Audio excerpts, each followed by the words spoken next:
pagi. Halo semua, kita ketemu lagi. Nah, hari ini saya bersama rekan saya yang cantik, Fasya. Fasya boleh kenalin diri lagi Halo, dong? oke, halo semuanya, kenalin aku Fasya, aku biasa dipanggil Paya, aku dulu lulusan dari Fakultas Psikologi Unpad, sekarang bekerja di salah satu biro psikologi di Kota Bandung, seperti itu. Ya, iya, Pak ya, terima kasih ya sudah menemani nih untuk kemudian nanti akan menemani juga rekan-rekan yang lain ya. Untuk kemudian kita akan menelaah kembali seperti apa kita akan melakukan penelitian psikologi secara benar dan baik. Nah, terkait dengan baik dan benar ini, kalau sebelumnya kita sudah pernah bahas tentang reliabilitas. Nah, sekarang kita akan bahas tentang validitas. Karena tentu dalam hal mengukur kontrak-kontrak psikologi itu kan butuh pemaknaan, butuh kesamaan persepsi, butuh juga kita tahu benar bahwa apa yang kita gunakan gitu ya, kuesionernya memang betul-betul gitu ya mengukur konstrak yang memang kita ingin ukur. Nah, sejauh ini Hmm. Fasya seperti apa ya validitas ini, bisa dimanfaatkan? Sejauh ini validitas kan sangat penting sekali ya Mbak dalam Mhm. penelitian, apalagi penelitian psikologi, di mana kebanyakan kan harus menggunakan alat ukur dan supaya alat ukur tersebut itu dapat valid dan juga dapat diterima juga kan oleh masyarakat secara yang sudah terukur juga secara teori maupun praktisnya gitu. Dan Nah, untuk validitas ini juga itu menjadi hal yang harus dikuasai juga ini oleh mahasiswa psikologi ya Mbak tentunya. iya.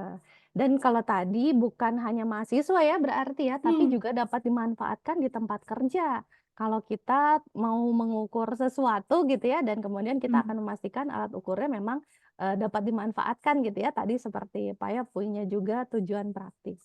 Nah, kalau gitu bisa nggak Pak ya jelaskan lebih detail lagi gimana caranya kalau kita mau mengukur validitas nih untuk alat ukur? Oke, kalau gitu aku izin share screen ya, Mbak. Oke, Oke. Oke, jadi ini apakah sudah terlihat dengan jelas? sudah. Oke, kita langsung masuk aja. Kita akan masuk ke pengolahan data kuantitatif, yang mana kita akan lebih mempelajari banyak terkait dengan validitas. Nah, jadi validitas itu apa sih? Nah, validitas itu merupakan uji yang menunjukkan apakah setiap item pada alat ukur itu benar-benar mencerminkan variabel yang sedang diukur berdasarkan bukti-bukti atau klaim yang valid. Nah, jadi kan dalam pengukuran psikologi itu yang diukurnya itu ada konstrak ya, yang seperti yang tadi Mbak Anissa sudah sebutkan. Nah, kita itu harus bertanggung jawab nih bahwa alat tes ini itu tuh benar-benar mengukur konstrak tersebut, bukan yang lainnya. Dan caranya adalah dengan mengumpulkan bukti-bukti ilmiah atau klaim yang valid itu berdasarkan validitas ini. Dan apabila suatu penelitian ini memiliki validitas yang tinggi atau misalkan istilahnya adalah good fit, maka penelitian juga akan menghasilkan hasil yang sama dengan hal sifatnya, lalu juga sama dengan karakteristik atau variasi dari konstruk yang diukur oleh penelitian yang sedang dijalani. Dan selanjutnya ada source of validity evidence. Di sini ada banyak ya teman-teman, ada 6 source-nya, tapi yang akan kita lebih dalami di bagian ini adalah yang evidence based on internal structure, di mana penelaahan itu mengenai sejauh mana komponen internal dalam tes itu sesuai dengan konstruk yang hendak diukur. Dan ini tuh ada beberapa teman-teman, tapi kita akan lebih banyak menggunakan confirmatory factor analysis atau CFA. Dan untuk CFA itu apa? Nah, CFA itu merupakan bagian dari structural equation modeling atau SEM yang digunakan untuk menguji hipotesis tentang hubungan antara variabel laten dan variabel observasi serta mengukur sejauh mana model yang diusulkan itu sesuai dengan data empiris yang ada. Nah, analisis CFA ini dilakukan juga untuk menilai ketepatan model dalam mengukur konstruk yang ingin diukur, teman-teman. Jadi CFA itu memungkinkan kita untuk menguji validasi model hipotesis yang telah diajukan sebelumnya dan untuk membantu memperkuat kekayaan kita terkait dengan validitas dan reliabilitas yang sudah dilakukan. Nah, suatu model itu dikatakan fit apabila memiliki beberapa kriteria. Misalkan di antaranya adalah ini. Kriterianya ada dari Hooper et al. Tahun 2008. Di sini ada beberapa kriteria dimulai dari chi-square-nya atau p-value. Apabila lebih dari 0,05 berarti keterangannya adalah good fit. Lalu selanjutnya ada RMSAA, lalu GFI sesuai dengan yang di sini sampai dengan TLI-nya. Ini berdasarkan dengan Hooper tahun 2008. Namun untuk kriteria ini sebenarnya ada banyak teman-teman. Jadi teman-teman bisa mempergunakan beberapa sumber yang sesuai dengan apa yang ingin teman-teman ukur juga. Nah, lalu untuk validitas, tentunya di sini kita akan ada tutorialnya, teman-teman. Jadi yang pertama, kita akan ubah input dulu dari file Excel-nya. Jadi kita akan mengubah file Excel itu menjadi CSV. Nanti akan aku praktikkan juga, di mana yang di-input itu nanti hanya datanya saja. Lalu setelah menjadi CSV, harus dibuka JISP karena kita akan menggunakan JISP. Kalau gitu, aku akan coba Langsung praktek menjelaskan aja. ya praktiknya ya, Mbak. Iya, betul. Oke. Oke, jadi berikut merupakan data dari penelitian yang sedang diteliti. Di sini ada 16 item dan di sini juga ada data demografinya. Kita akan copy data yang ini, yang item-itemnya aja, di mana ada 1 sampai dengan 16. Kita akan copy semuanya sampai ke bawah, sampai yang akhir. Kita copy dan kita akan membuat file yang baru. Nge-paste di sini. Datanya sudah kita paste, lalu kita akan save dengan format CSV. Ini supaya dapat terekam oleh JASP-nya, teman-teman. Nanti kita pakai format yang ini, CSV, dan kita langsung save. Ini aku akan save-nya di desktop. Oke, ini sudah ke save. Lalu kita langsung untuk membuka JASP-nya. Nah, nanti tampilan awalnya seperti ini teman-teman dari JASP-nya. Teman-teman langsung ke klik yang 3 garis ini, lalu open from computer, lalu dari desktopnya. Jadi yang book yang ketiga teman-teman. Nanti akan keluar datanya seperti ini dari 1 sampai dengan 16. Kita akan ubah menjadi scale semuanya.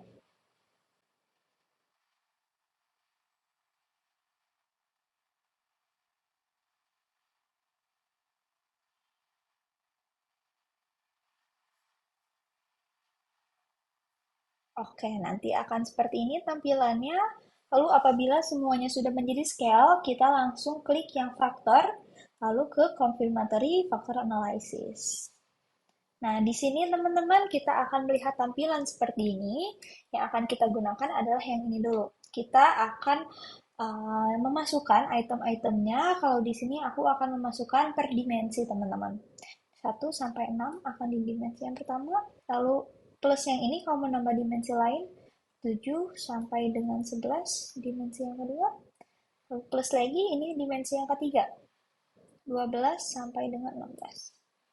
Seperti itu. Kita jangan lupa untuk cek lagi teman-teman apabila sudah benar. Sudah benar. Lalu yang akan kita lakukan pertama kali lagi adalah untuk lihat di bagian-bagian di bawah sini.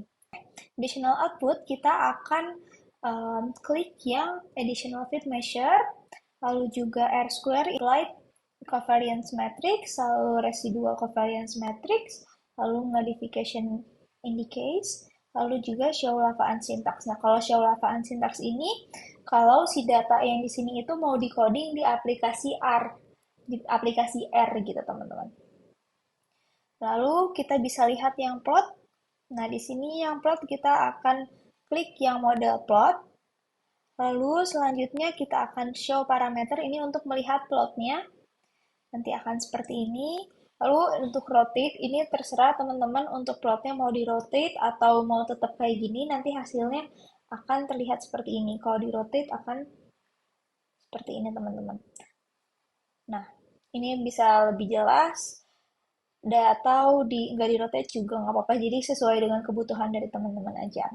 Dan selanjutnya di advance kita akan klik ini tuh kalau misalkan di bagian yang lama, Mimic Package itu merupakan checklist emulsion ininya. Dan yang diklik adalah yang M+, lalu estimatornya auto, standardization-nya itu yang all, lalu juga untuk standar error-nya yang standar. Maka nanti akan keluar hasilnya seperti ini teman-teman. Wah, tadi udah jelas tentang langkah-langkahnya, berarti ini adalah hasilnya ya. Betul. Nah, gimana nih Pak Hmm. Aya? Boleh nggak dijelasin apa nih maknanya sehingga kita bisa tahu valid atau enggak gitu alat Hmm. ukurnya?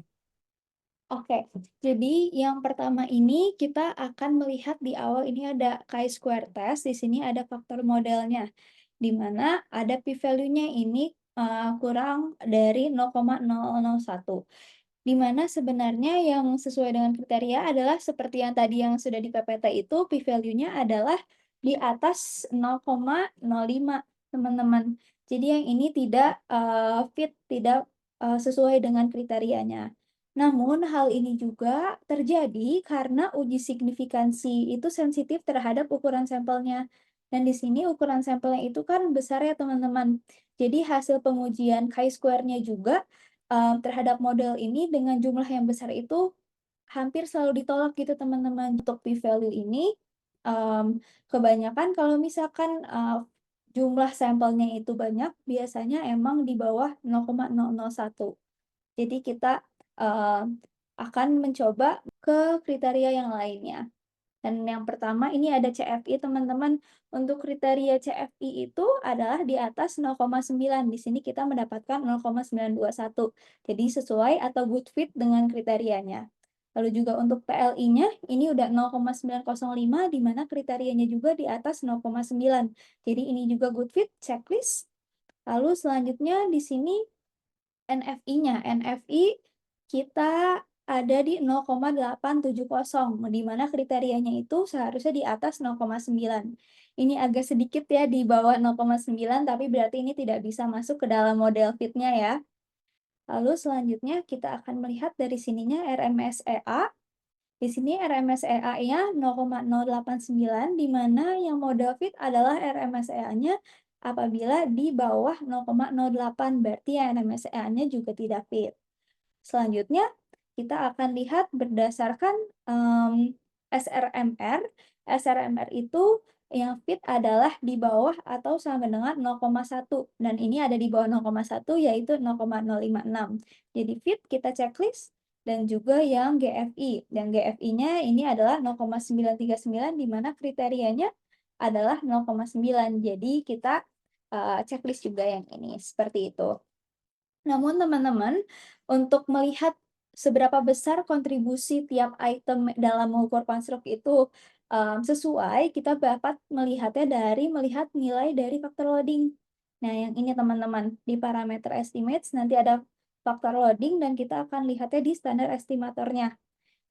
Nah, salah satu indikator yang menjadi acuan bahwa validitas konstruk itu faktor loading-nya bagus adalah di atas 0,5. Jadi, kita bisa lihat di sini semuanya sudah di atas 0,5 ya, berarti setiap itemnya itu sudah terpercaya juga dan sudah dapat mengukur konstruk yang ingin diukur. Seperti itu. Jadi dapat disimpulkan juga bahwa seluruh item ini tuh dapat berkontribusi secara signifikan untuk mengukur satu faktor aja, di mana yang di sini faktor yang diukurnya adalah alat ukur X seperti itu. Seperti itu, Mbak. Wah, berarti dengan ini kesimpulannya kalau kita sudah menemukan parameter itu setidaknya berapa ya? Berapa parameter sehingga kita bisa menyatakan ini valid gitu alat ukur. Idealnya kan semua bisa terpenuhi ya, Mbak, tapi karena Hmm. ada satu atau lain hal, aku telah baca juga dari berbagai sumber, minimal itu ada 2 yang terpenuhi. Jadi parameternya 2 terpenuhi itu kemungkinan sudah cukup, tapi lebih baik lebih dari 2 seperti itu, Mbak. Supaya kita lebih yakin juga dalam mengukur alat ukurnya juga gitu, Mbak. Iya. Nah, berarti kalau dengan demikian kita bisa ngelihat, item-itemnya juga ya. Kalau Mhm. tadi seperti ini berarti apakah alat ukurnya berarti dapat dinyatakan valid yang punya, Paya nih, yang kita tes ini? Mhm, dapat dikatakan valid, Mbak. Jadi karena semuanya yang tadi berarti dari kriterianya itu ada 4 lebih yang di-checklist tadi, berarti ini sudah dapat valid untuk mengukur kriteria yang akan, dipakai nanti, seperti itu. Iya. Nah, kalau dalam prakteknya ya, Mhm. boleh nggak ya kita mengukurnya validitas dulu, lalu kemudian reliabilitas atau, sebaliknya? Menurut Fasya gimana? Sebenarnya menurut saya yang pertama kali diukur seharusnya validitas dulu baru ke reliabilitas. Karena kita harus melihat dulu alat ukur ini tuh apakah sudah, mencakup semuanya atau belum mencakup. Maksudnya, alat ukur ini sudah dengan model yang fit atau belum. Karena reliabilitas untuk melihat reliable-nya kan, sementara ini untuk apakah valid atau tidaknya, jadi menurut aku mending validitas dulu sebelum reliabilitas. Seperti itu. Iya. Jadi ini strategi Mmm. aja ya sebetulnya ya Mhm. teman-teman ya, untuk mengukurnya seperti apa, karena dengan kita sudah tahu validnya berarti lebih mudah gitu ya untuk ke Mhm mhm. reliabilitasnya. Terutama sih karena sebetulnya kita akan menggunakan, apa sih, alat statistik yang berbeda juga ya Mhm untuk ke mhm. reliabilitas. Kemarin kan kita pakainya SPSS ya. SPSS. Iya, Iya dan betul. ini JASP. Wah, terima kasih banyak ya Fasya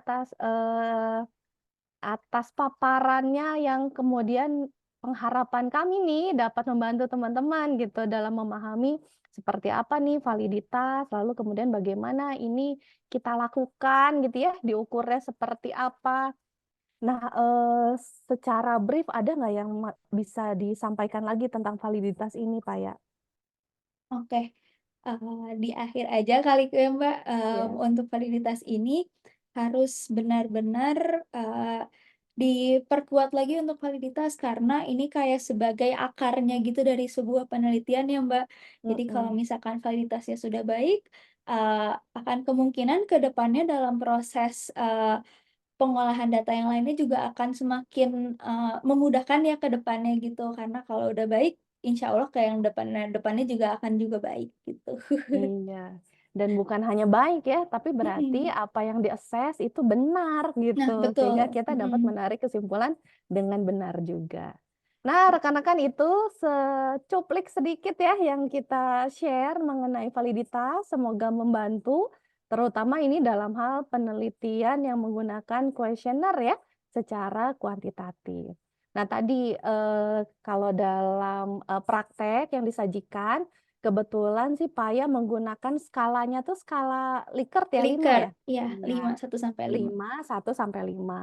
Rekan-rekan tentu saja nggak harus sama ya Mhm Likert mhm ya. mhm. Bisa skalanya 3, bisa skalanya 4, bergantung pada alat ukurnya. Tapi tadi langkah-langkahnya sih, sama ya seperti itu Mhm. tentang bagaimana kita akan mengukur, alat ukur, apakah betul-betul dia ya mengukur kontak yang memang kita ingin ukur. Baik Nah, kalau gitu, terima kasih banyak Pak Ya atas, sharing hari ini.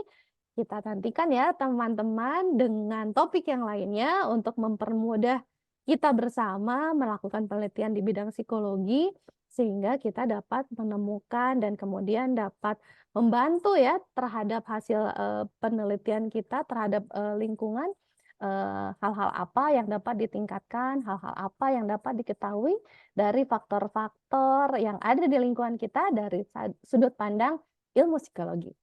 Terima kasih semuanya, terima kasih Pak terima ya. Sampai ketemu kasih. lagi ya. Dah Bye. semua.